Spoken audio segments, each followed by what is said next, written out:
Hello, my name is William James. I am the host of the Bald Book Geek. So I am going to do a little talky vloggy thing because at the moment I'm still stuck filming, and please ignore the mess because I'm going through some redecoration of this room of indie publishing and why it scares me.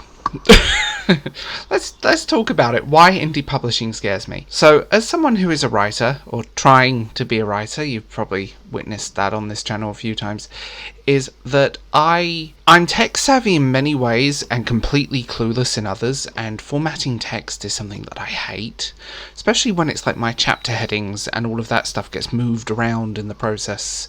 And then I get frustrated and go, well, fuck you. But on the other side of it, cost is the thing that scares me. Like, everyone goes, oh, just write it and upload it. The problem is, there is a lot of really great self-published indie work. There is no way around that. It's stunning. I've read a lot of it. If you don't read indie, you're missing out, and I will say that to the cows come home. But there is a lot that goes into it. So writing... So this is time, money, and all of this. So here are 11 things that I'm going to talk about. So writing. The writing is the bit that I do find the hardest, in the sense that I can't switch off sometimes, and my brain picks apart every little flaw imaginable, which is not good. Takes time. I'm a slow writer. People can write thousands of words a day, and I can't do a thing like that, and it's not a good thing. And I'm trying to write, and I'm trying to do all this, and yeah, it can be frustrating, it can be awkward, it can be... then there's proofreading, and I don't trust people I know, although actually very few people are genuine, other than family and a handful of friends, are very uninterested in my creative endeavours, and people are only interested in things when they're finished, which gets a little bit frustrating. And trying to find sort of proofreaders, and you can find it online, there are groups, but I've tried reaching out to people and I never get anything back, which I find just frustrating and kind of, it's just not fun. You know, you've reached out to these people, you've sent an email, you've sent information, and they're offering free proofreading, and I get nothing. So, hey. 3, editing. Editing is something that I firmly believe,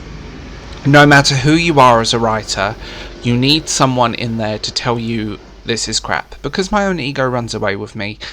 And as a creative person, that creative ego, it ends up in a George Lucas situation with Star Wars special editions.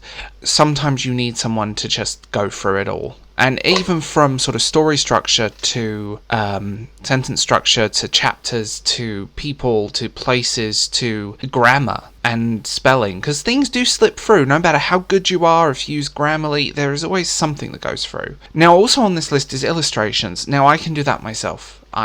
That's my background, but book covers are bloody expensive. And yeah, you can find cheap ones. Wish is very useful, but they can be very expensive, and it depends on what you want. It depends if there's going to be illustrations in the book, and then it just grows and grows and grows. And although this number 6 doesn't affect me directly, it does affect some people, especially in sort of pop culture books, is copyright clearance. So there are certain things, certain aspects you have to get clearance for.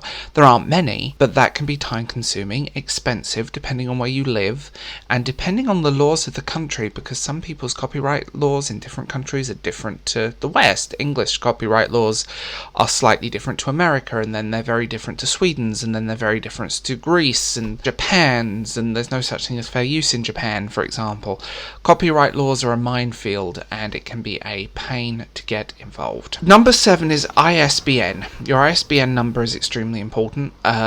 If printed copies are required, copies for libraries and stuff like that, you can get the Amazon equivalent, which is fine. The problem with those is that it can be a little bit of a minefield. There's some loopholes there, and certain places won't take a book without an ISBN, and that can be a pain. You can get ISBNs very cheaply. You can buy them by the truckload, but again, it's still money. It's still investment in your time and how much things actually cost. So then you go to any cost involving belonging to some writer society or group that offers advice. There are countless writing groups. Some charge, some are free, and some will offer these services, but they all charge. They all charge, pretty much. They're worth looking into if you have the capital to do it. So yes, then you have copies sent to reviewers. Now, if you indie publishing, A lot of people won't touch your book with a 10-foot barge pole. BookTube is a prime example of that. Most booktubers are only the ones that... And booktubers don't really guarantee sales, by the way. They really don't. Influencers versus sale is a whole different thing.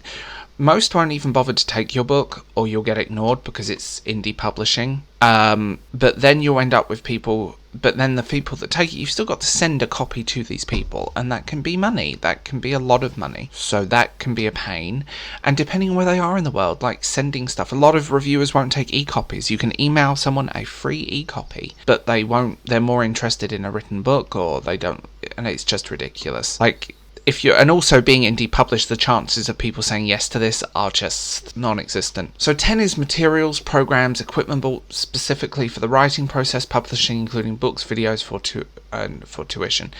Yes, there are countless writing courses. You've paid for stuff. You've paid for the cost of this course and that course, and I've done writing courses and things, and they all cost money. There are a handful of free ones, but I don't take advice directly from AuthorTube because AuthorTube is awful, and I am put off by what other people read because I know it won't be applicable advice to writing to me. But I do find that this is the big thing. There is a lot of money involved in getting things done and getting equipment, materials, things like that. A lot of people create these amazing comic books, and there's software, there's, there is investment involved. And 11 is your own time involvement at all levels, and this is true. This is time you can never get back. I don't know anyone that really makes a profit, or if they do, it tends to take a long time. I don't think I know anyone who genuinely makes a profit on their ebook. I know countless people. I've never had luck on digital platforms. This is a thing.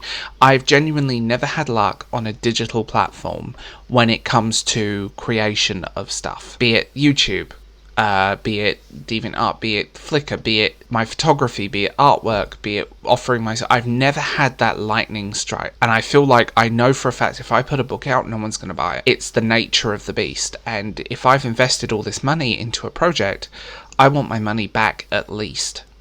Break even. But indie publishing is also extremely crowded, and that kind of adds to it. So yeah, this is the reason I'm terrified of self-publishing. Self-publishing scares the hell out of me, and correct me in the comments if I'm wrong, but there's got to be an easier way to do this, because I've never watched my videos, Confession of a Fail Writer. That's quite eye-opening with my experience trying to get published.